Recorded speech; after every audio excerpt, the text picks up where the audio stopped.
Desde la llegada de los españoles a Choachí, el pueblo nativo redirigió su vida espiritual por las creencias y enseñanzas del catolicismo. Tales ideas no se quedaron en algo etéreo, sino que se concretaron en la construcción de espacios y monumentos bastante visibles que señalan a propios y forasteros la importancia de la religión en el territorio. Y si quieres saber más, espere y le cuento. El monumento religioso más importante de Choachí es el templo. El templo de por sí se merecería más que un capítulo porque es el resumen del trabajo de centenares de generaciones lideradas por algunos párrocos entusiastas que le metieron mucho trabajo. En este lugar se ubicó desde el año de 1560, cuando se fundó el municipio de Choachí, y se han ido haciendo distintas remodelaciones y distintas ampliaciones. Este templo, que está actualmente, empezó a construirse en 1890 y duró hasta 1940, más o menos 50 años, donde la gente en la portada y hasta la mitad de las paredes le colocó mucho entusiasmo y mucho cariño y traían piedra labrada. Cada bloque de piedra costaba 2 pesos con 50 colocadas. Nace también el mito de que el diablo ayudó a construir el templo. Hay campanas del siglo antepasado y aún siguen sonando.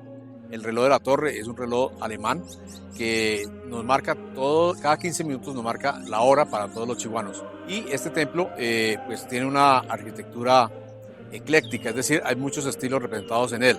Otro esfuerzo que hicieron grandes los chihuanos fue, por ejemplo, el techo. El techo está hecho en aluminio repujado, fabricado en Estados Unidos y fue comprado en plena caída de la bolsa de Nueva York, lo que le implicó un sobrecosto a toda la gente que colaboró con este techo.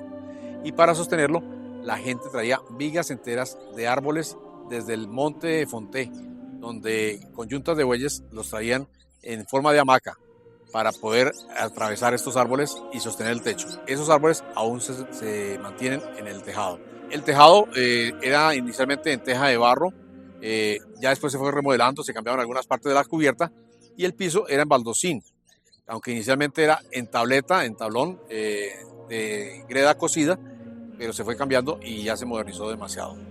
Entonces, este templo es la casa común, la casa que recibe la creencia de los católicos y que al final de la vida, de la existencia, los despide en el funeral. Así que hay que apreciar estos templos, hay que conservar este monumento a la fe, el cual está considerado bien de interés cultural por cuenta de la gobernación y declarado como uno de los símbolos culturales de Choachí a través de un acuerdo municipal.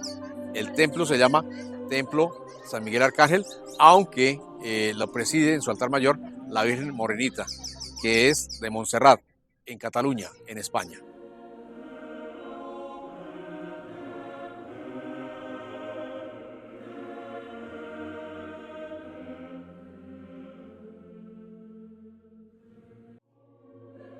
El Arco de la Virgen tiene una historia particular. Sucede que a finales de la década del 20, de los 1920, hubo una revuelta política y hubo una violencia inusitada. Eso era muy extraño en Choachí, un pueblo caracterizado por ser muy pacífico. En ese entonces hubo una azonada, murió una persona y todo era por cuestiones políticas, donde el párroco salió huyendo en cierta forma de Choachí para proteger su vida. Los campesinos se enfrentaron contra las personas del pueblo, conservadores contra liberales, y esto creó una cosa que no se podía explicar. Entonces el arzobispo le pidió el favor al padre Efrén Bohórquez que se acercara al municipio y se hiciera cargo de la convulsionada parroquia. El párroco, viendo la situación todavía mucho más crispada, resolvió invitar a los padres jesuitas a que predicaran una misión de reconciliación y de pacificación. Luego ya habían llegado los padres monfortianos y ellos predicaron en 1929 su primera misión. Y como conclusión de esa misión, y dado que estábamos ya a 100 años de la aparición de la Virgen en París, de la vocación de la Medalla Milagrosa, se construyó este arco, que está hecho en ladrillo y con una imagen que seguramente fue traída desde Europa. Es en cemento, la trajeron en 5 partes y se ensambló en la parte de arriba. Recientemente fue restaurada y se le devolvió el color natural, protegiéndola porque el cemento, pues por las grietas, puede causar hongos y estos hongos llevan a que se deteriore la imagen. Y se le anexaron 2 ángeles, cuyas molduras originales, o como el molde original, está en el cementerio parroquial. Esto lo hizo dos personas, dos artistas, el señor Carlos Miguel Ortúa y su esposa Estel, quienes tienen bagaje importante en la restauración de imágenes.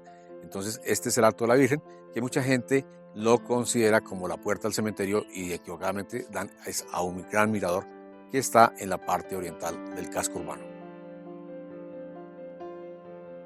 Detrás de la portada que tiene el título de Aquí terminan las vanidades del mundo, llegamos al Camposanto o cementerio local. Este cementerio empieza a funcionar más o menos hacia 1850 porque antes funcionaba adyacente al templo parroquial, donde se encuentra actualmente una imagen de la Virgen del Carmen. El Camposanto sale precisamente por disposiciones del general Santander, que como presidente de la República dice que hay muchos inconvenientes porque la costumbre de enterrar los difuntos en los templos tenía problemas de salubridad.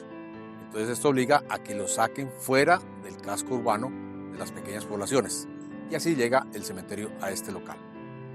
Dentro del cementerio pues es el misterio de la muerte la que le da sentido a la vida y pues de mucho respeto, de muchos cuentos, de muchos sustos. La tragedia de despedir un ser querido pues es el pan de cada día de las escenas que se presentan acá en este lugar. ¿Qué ha ocurrido con el cementerio? El cementerio está en un sitio de ladera.